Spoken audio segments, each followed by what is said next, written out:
नमस्कार। मैं वीरेंद्र कुमार अधिवक्ता और आप सभी यूट्यूब के दर्शकों श्रोताओं को यूट्यूब के चैनल रियल नॉलेज पर स्वागत है। और आज मैं आप लोगों के समक्ष इस चैनल पर एक महापुरुष महात्मा बुद्ध गौतम बुद्ध के जीवन से जुड़ा हुआ एक अविस्मरणीय प्रसंग लेकर के आज इस चैनल पर उपस्थित हुआ हूँ।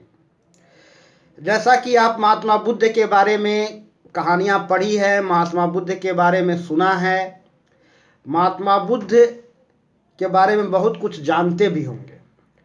तो आज मैं महात्मा बुद्ध के जीवन से जुड़ा हुआ एक अविस्मरणीय प्रसंग लेकर आप लोगों के समक्ष इस चैनल पर उपस्थित हुआ हूँ। वाकया यह है कि महात्मा बुद्ध भी आम बच्चों की तरह एक खुशी, प्रसन्न, आनंद, मस्ती से भरा हुआ जीवन लेकर के पैदा हुए थे। हम सभी अपने जीवन में आनंद, मस्ती, प्रसन्नता, खुशी, सुकून, शांति लेकर के पैदा होते हैं। तमाम बच्चे, दुनिया के तमाम बच्चे आनंद, मस्ती, सुकून, शांति, प्रसन्नता लेकर के पैदा होता है। ठीक उसी प्रकार भी महात्मा बुद्ध भी आम बच्चों की तरह आनंद, मस्ती, सुकून, शांति, प्रसन्नता लेकर के पैदा हुए थे। लेकिन दुर्भाग्य यह कि कुछ दिनों बाद, जन्म के कुछ वर्षों बाद हमारी यह प्रसन्नता, आनंद, मस्ती, खुशी, सुकून, शांति काफुर हो जाती है। तो महात्मा बुद्ध के साथ भी जीवन में ऐसे ही घटना घटती है। वे अपने जीवन के शुरुआती दिनों में, जिंदगी के शुरुआत में अपने आनंद, मस्ती, सुकून और शांति, प्रसन्नता को खो चुके थे, आम बच्चों की तरह, आम लोगों की तरह। यानी जन्म के कुछ वर्षों के बाद वे दुखी रहना शुरू कर दिए। वे अपने जीवन से दुखी और असंतुष्ट थे। अर्थात उन्होंने अपनी आनंद, मस्ती, सुकून, शांति, प्रसन्नता को उन्होंने खो दिया था और उनका जीवन दुखी और असंतुष्ट हो चुका था। तो वे अपने जीवन से दुखी और असंतुष्ट थे। उनके पिता ने उनकी इस मनोदशा को भांपते हुए उनकी सुख और प्रसन्नता दिलाने के उद्देश्य से, शांति और आनंद, मस्ती पुनः दिलाने के उद्देश्य से उनकी शादी भी कर दी। महात्मा बुद्ध की शादी हो गई, उनके एक बच्चे भी हुए। लेकिन इन तमाम भोगों विलासों में, तमाम सुख सुविधाओं के साधनों में उन्हें रस नहीं आता था।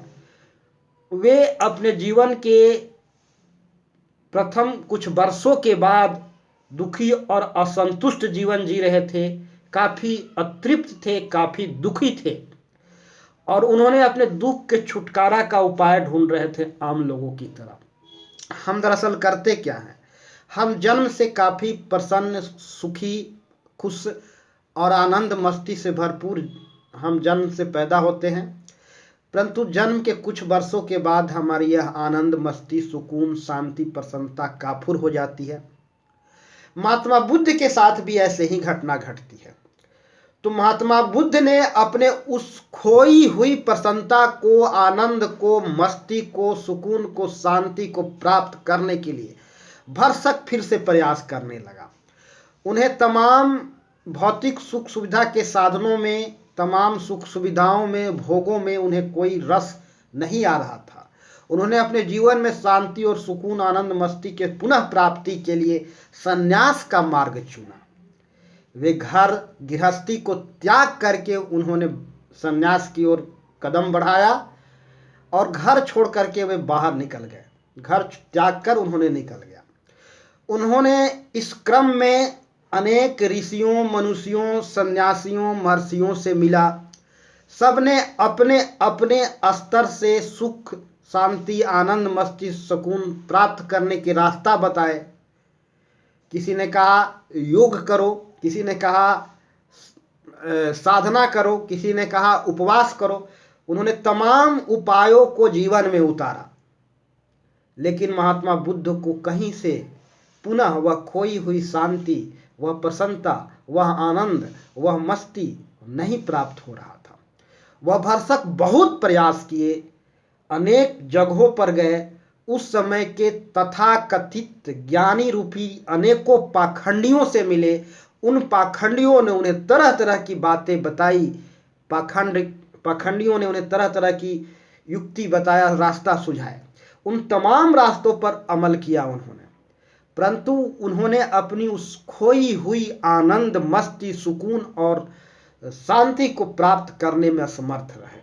बहुत प्रयास किए, अथक प्रयास किए, और इस अथक प्रयास करने के बावजूद भी उन्हें दुख से छुटकारा नहीं मिल पाया। अर्थात उन्होंने अपनी खोई हुई आनंद, मस्ती, प्रसन्नता, शांति को प्राप्त करने में असमर्थ महसूस कर रहे थे।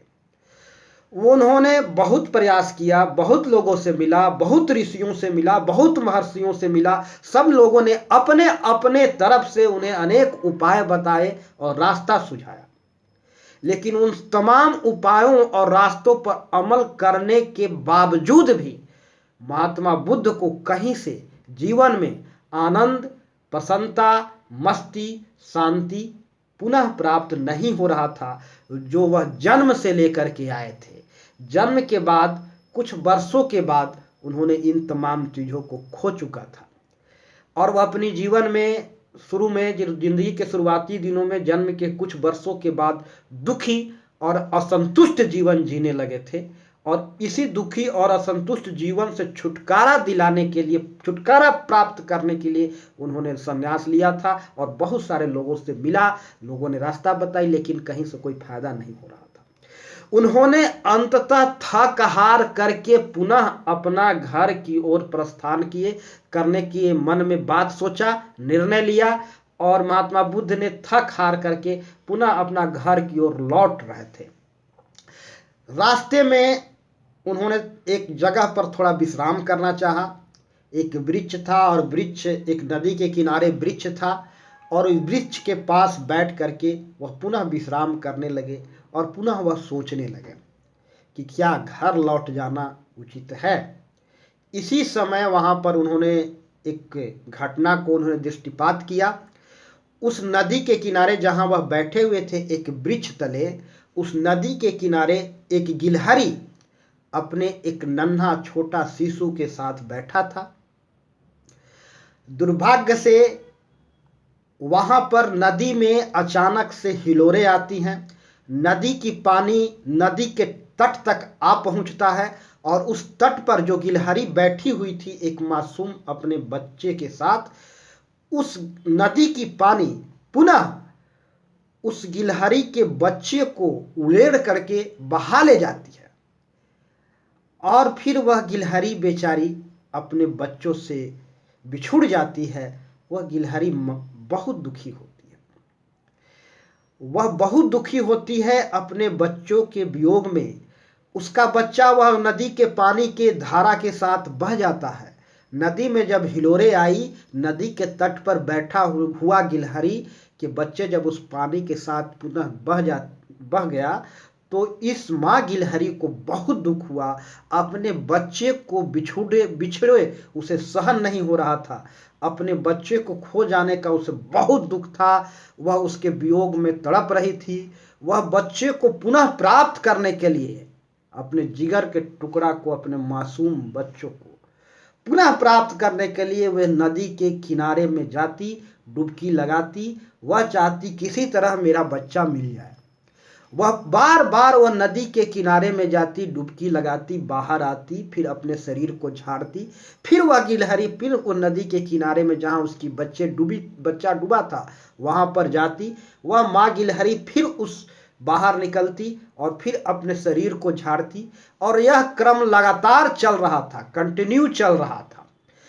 गिलहरी अपने बच्चों को, बिछड़े हुए उस बच्चा को पाने का अथक प्रयास कर रहा था, बहुत प्रयास कर रही थी, लेकिन वह उस वियोग में उसे शांति नहीं था, और लगातार प्रयास, अनवरत प्रयास कर रही थी। वह बार बार जाती, उस तट में डुबकी लगाती, उस बच्चे को प्राप्त करने के प्रयास में पुनः वापस आ जाती। यह क्रम लगातार चल रहा था। महात्मा बुद्ध वहां पर बैठे, उस वृक्ष के तले बैठे सारा दृश्य को देख रहे थे।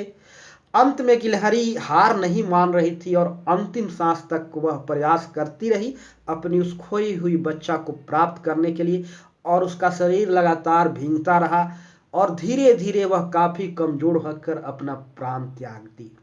वह माँ गिलहरी अपना प्राण त्याग देती है अपने बच्चा के वियोग में। वह माँ गिलहरी अपने को बलिदान कर देती है। महात्मा बुद्ध इस दृश्य को देख रहे थे और महात्मा बुद्ध को यह दृश्य उसे अंदर तक झकझोर दिया। और जब यह दृश्य को उन्होंने देखा तब उसके भीतर से एक प्रेरणा जगी। महात्मा बुद्ध पुनः जब घर की ओर लौट रहे थे, घर की ओर लौटने की मन बना चुके थे, उन्होंने अपना मन को बदला। उन्होंने सोचा, उन्होंने निर्णय लिया कि एक छोटी सी नन्हा सा निरह प्राणी, एक गिलहरी, जब अपने बच्चों को प्राप्त करने के लिए अंतिम समय तक संघर्ष करते हुए खुद को बलिदानित कर देती है, अपने आप को बलिदान कर देता है, तो हम इतना बड़ा शरीर लेकर के, एक मनुष्य तन पा करके, मैं थक हार करके मैं अपना घर लौट जाऊं, यह कतई उचित नहीं है। और महात्मा बुद्ध के लिए वह गिलहरी एक बहुत बड़ा प्रेरणा स्रोत बन गई। आप कह सकते हैं कि गिलहरी का बलिदान बेकार गया। क्या वह अपने बच्चे को प्राप्त कर सकी? बिल्कुल नहीं। वह अपने बच्चे को प्राप्त नहीं कर सकी, लेकिन यह कहना कि गिलहरी का बलिदान बेकार गया कहीं से उचित नहीं है। वह गिलहरी महात्मा बुद्ध के अंतःचेतना में बैठ गई। वह गिलहरी महात्मा बुद्ध के अंतर्मन में व्याप्त गई। वह गिलहरी महात्मा बुद्ध के अंतःचेतना रूप में महात्मा बुद्ध के हृदय में अधिष्ठित हो गई, व्याप्त गई। और महात्मा बुद्ध अपना निर्णय को बदल करके वह अपनी खोई हुई चीज को प्राप्त करने के लिए, अपना सर्वस्व न्यौछावर करने के लिए पुनः तैयार हुए और सत्य के खोज में, दुख से छुटकारा पाने के रास्ते के खोज में और अपनी खोई हुई आनंद, मस्ती, प्रसन्नता और शांति को पाने के लिए उन्होंने पुनः फिर से प्रयास करना शुरू किया। परिणाम स्वरूप उनके भीतर बैठी हुई गिलहरी, अंत में महात्मा बुद्ध के मन में बैठी हुई गिलहरी, उनके अंतःचेतना में बैठी हुई गिलहरी, पुनः वह रास्ता को ढूंढ निकाला जहां से वह अपनी खोई हुई वस्तु को प्राप्त कर सके। वह महात्मा बुद्ध के हृदय में अंतस्मंद में बैठी हुई गिलहरी, वह रास्ता ढूंढ निकाला। वह गिलहरी अपनी रास्ता ढूंढ निकाली जहां से, जिससे वह जीवन में दुखों से छुटकारा प्राप्त कर सकते थे, परेशानियों से, तनावों से छुटकारा प्राप्त कर सकते थे। और महात्मा बुद्ध ने अपनी खोई हुई प्रसन्नता, आनंद, मस्ती जो वह जन्म से लेकर के आए थे, पुनः प्राप्त करने की रास्ता ढूंढ निकाला। तो इस महात्मा बुद्ध के जीवन के प्रसंग से यह शिक्षा मिलती है, यह प्रेरणा मिलती है कि हमें अपने मकसद, अपने लक्ष्य को प्राप्त करने के लिए सर्वस्व न्यौछावर करने के लिए तैयार रहना चाहिए। यहाँ तक हो सके तो अपने आप को भी बलिदान करने के लिए तैयार रहना चाहिए। और हम सब करते क्या हैं जीवन में? हम वही करते हैं, हम हमेशा सुख के चाह में सुख के पीछे भागते हैं, आनंद, मस्ती, सुकून, शांति के प्राप्ति के लिए हमेशा दौड़ लगा रहे हैं। तो हमें इन चीज़ों को प्राप्त करने के लिए अपना सर्वस्व न्यौछावर करने के लिए तैयार रहना चाहिए। हमें उस गिलहरी और महात्मा बुद्ध के जीवन से जुड़े हुए इस प्रसंग से हमें यही शिक्षा मिलती है। नमस्कार, मैं अपनी वक्तव्य को समाप्त करता हूँ और सभी दर्शकों से मेरा निवेदन है कि यदि मेरी चर्चा अच्छी लगे, यदि मेरी बातें पसंद आता हो तो चैनल को सब्सक्राइब अवश्य करें और वीडियो को लाइक अवश्य करें। नमस्कार, जय श्री राम।